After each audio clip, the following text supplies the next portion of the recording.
আসসালামু আলাইকুম। আজকে যে দুইটা শেয়ার নিয়ে আপনাদের সাথে একটু কথা বলতে চাচ্ছি, সেই দুইটা হলো, একটা হলো বাজার পেইন্ট বাংলাদেশ লিমিটেড আর আর একটা হলো লিন্ডে। আচ্ছা, প্রথমে বার্জার পেইন্ট থেকে পেইন্ট বাংলাদেশ দিয়ে শুরু করলাম। বার্জার পেইন্টের এটা হলো মাস কোলোজিন।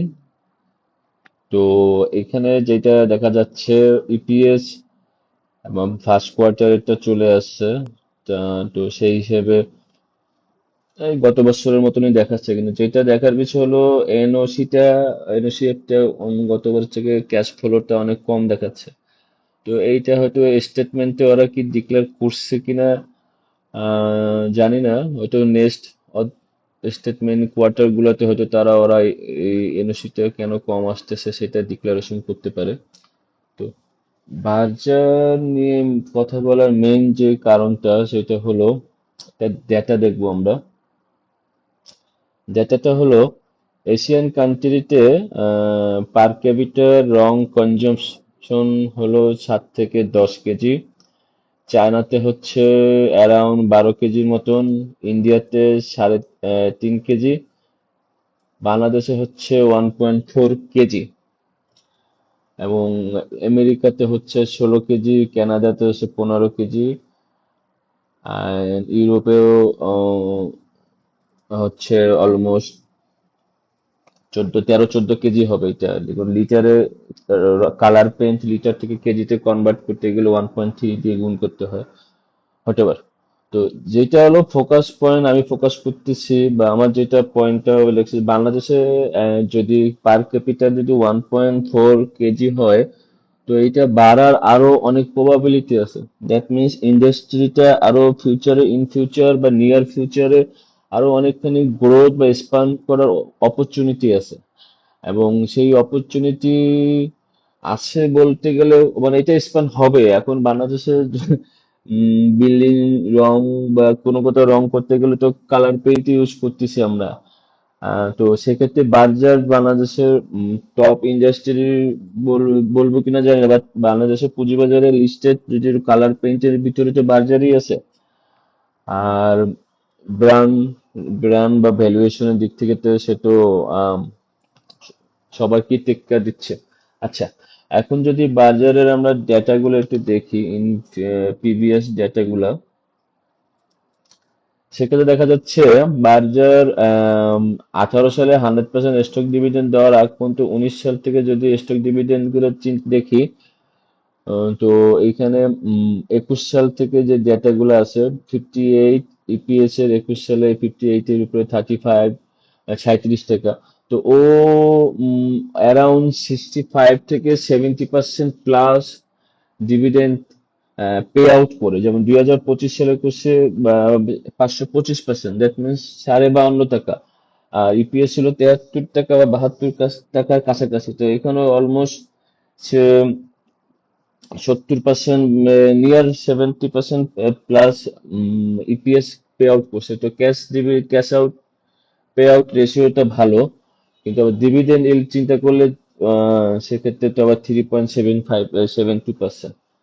আচ্ছা, এখন বাজারের যদি চার্টটা, প্রাইস চার্টটা দেখি উইকলি ক্যান্ডেলে, তো এখানে একটা জিনিস দেখার হলো, উইকলি ক্যান্ডেলে যে মেজর টাইম ফ্রেমে ইয়েলোটা 200 ইএমআই যদি আমরা ধরি, 200 ইএমআই নিচে চলে গেছে।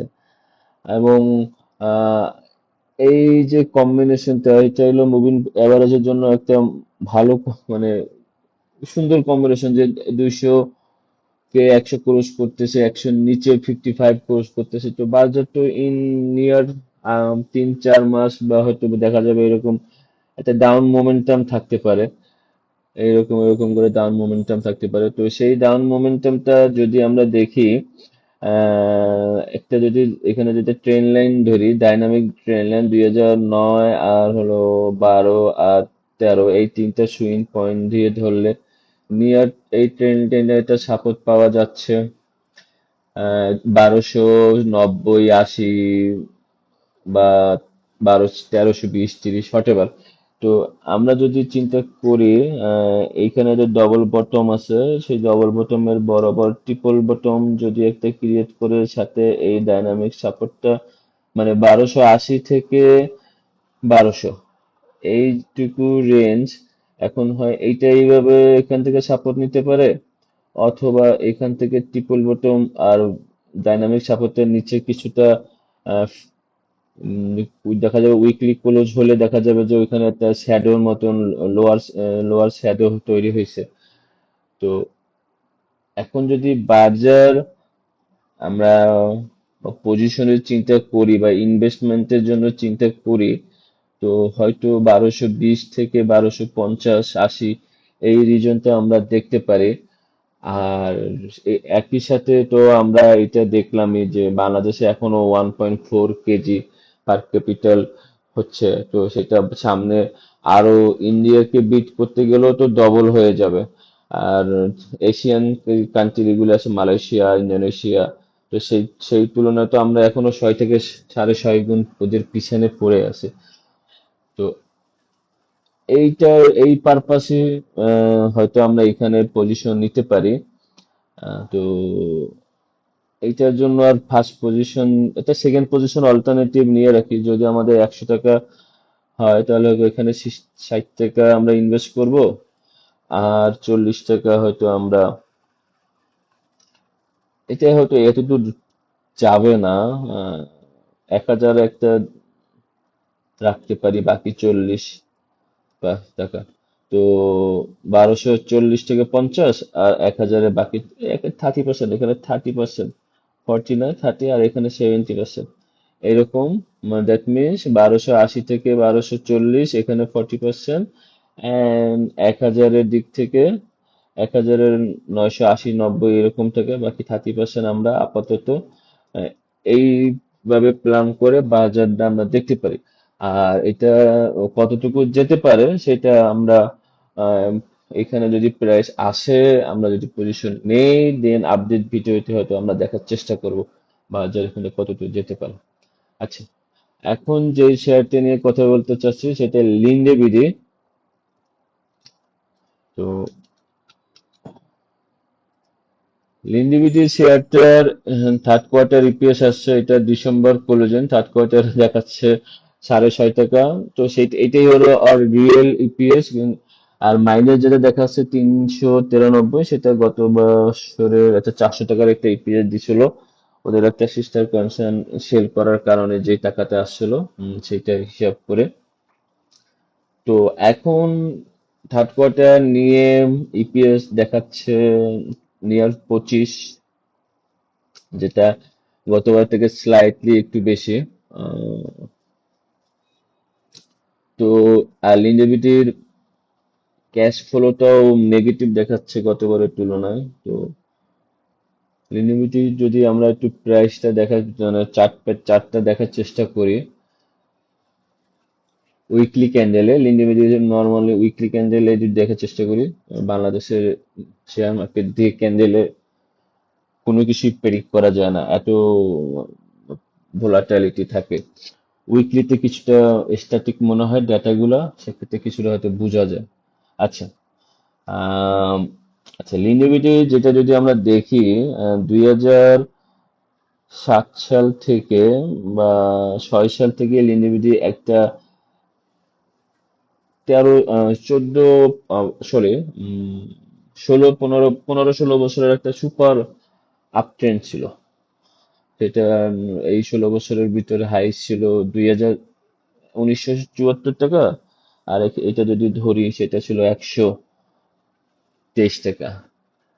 তো সেই আপ ট্রেন্ড যেটা ছিল সেটা কিন্তু ফ্লোর প্রাইস তোলার পরে ব্রেকআউট করে ফেললো। তারপরে সে রিটেস্ট করার চেষ্টা করলো,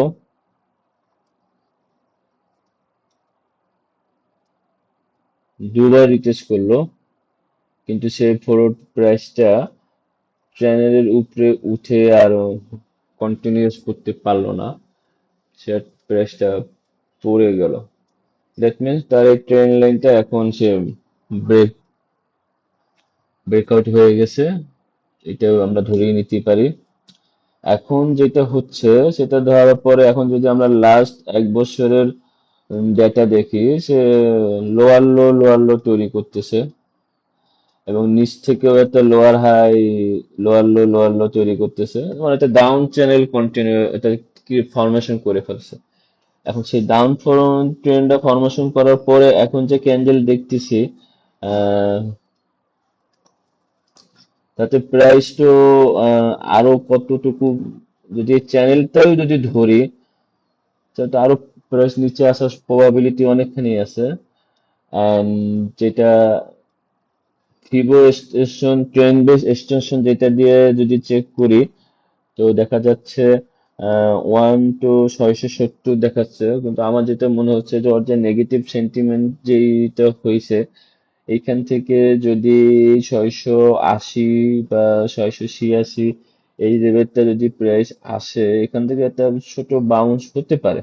বাউন্স হয়ে হয়তো 830 32 থেকে সে আবার হয়তো প্রাইসটা কারেকশন হবেই, যদি ইপিএস এ খুব বেশি গ্রোথ দেখাতে না পারে।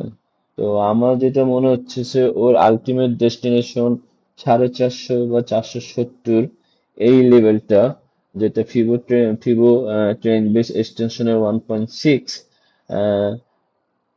তো হয়তো ফিবো ট্রেন্ড বেস এক্সটেনশনের ওয়ানে আমরা একটা পুল ব্যাক পেতে পারি, তো 670 থেকে 800 একটা 15% বা 20%-এর মতো। তো সেটা হলো কারেকশনের মধ্যে যেটা মানে ডাউন ট্রেন্ড ক্যান্ডেল সামনে পুল ব্যাক করে পড়ে গেল, তো এইখানে ইনভেস্ট করে হয়তো আপনারা কিছু প্রফিট টেক করতে পারেন, কিন্তু এই জায়গাটা করলে সেক্ষেত্রে হয়তো আরো নিশ্চিন্তে থাকবেন বা প্রবাবিলিটিটা বেড়ে যাচ্ছে। আচ্ছা, এখন আরেকটা দেখার বিষয় হলো,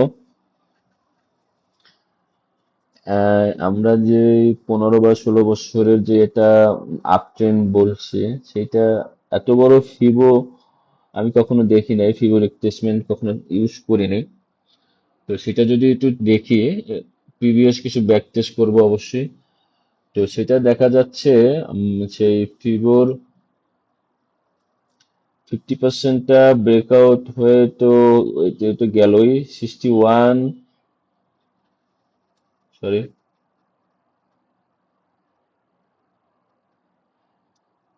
এটা ফিবোর যে 0.78, সেটাও ওই 500 ওখানে 61টা ব্রেকআউট করতেছে, অলরেডি হয়তো করে ফেলবে কিছুদিনের ভিতরে। দেন যে আপনার 0.6, সেটাও 500।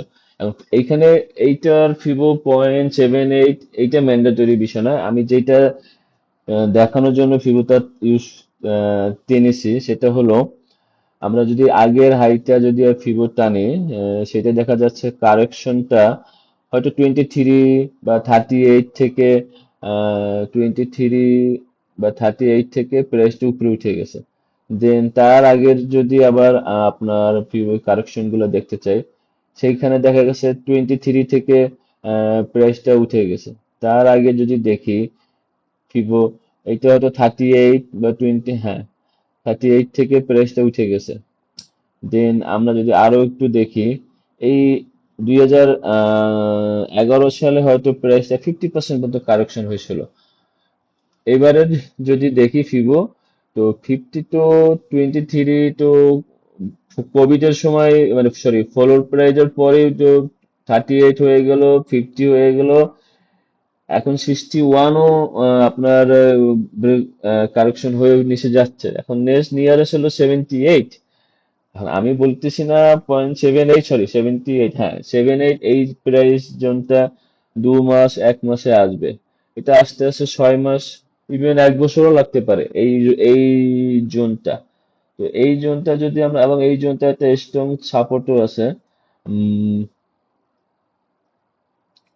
তো আমার মনে হচ্ছে যে এই এই জোনটা যদি আমরা একটু ওয়েট করতে পারি বা অবজারভেশনে রাখতে পারি, 500 থেকে 510 20, সেক্ষেত্রে হয়তো আমরা লিন ডিভিডেন্ড যদি চিন্তা করি, আর সেক্ষেত্রে ডিভিডেন্ড ইল্ডও ভালো আসবে, ক্যাপিটাল গেইনও একটা চলে আসতে পারে, বা বুলিশ ট্রেন্ড ক্রিয়েট হলে সেক্ষেত্রে আমরা একটা লং টাইমের জন্য হোল্ডিংও করতে পারি।